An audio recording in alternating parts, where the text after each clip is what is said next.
are we increasing surveillance here? So example would be, I've heard some people say, well, we need to do more with the wild boar population, even here in the US, and of course, push harder for that surveillance. A lot of people fear that might be the first place we see the disease. And so have we done anything here in the mainland? So our Wildlife Services has a goal of collecting at least 6,000 samples from wild boar. But mainly with those samples, they are testing for classical swine fever, brucellosis, and I think PRRS may be the third one they're testing for. I can't remember the third pathogen.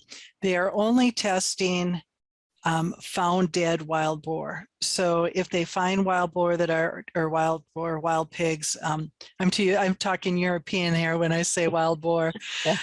If you find feral pigs that are dead, that aren't obviously hit by car or gunshot or something like that, then they are asking their Wildlife Services officers or conservation officers to collect samples and send them in.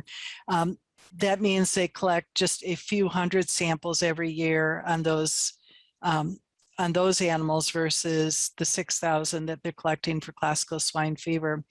So we've had discussions on pros and cons of increasing that surveillance. I think that they are definitely looking at those surveillance plans, looking at how to increase awareness on reporting of anything that's found dead, and making sure that those unexplained dead wild animals are sampled.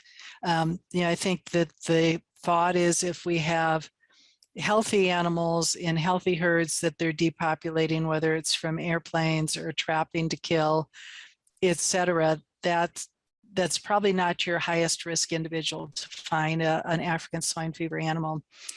The other thing, we just had a discussion last Friday with Wildlife Services that they're really increasing is their attempts to use nitrite as a bait for wild pigs, to really try to look at decreasing populations nationwide of our wild pigs.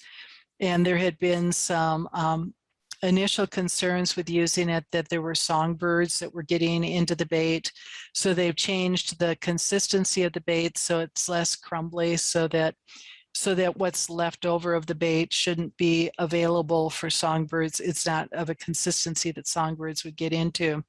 So they're trying to get to a place where they're doing surveillance, but they're also really looking at population control and decreasing the population of wild feral pigs.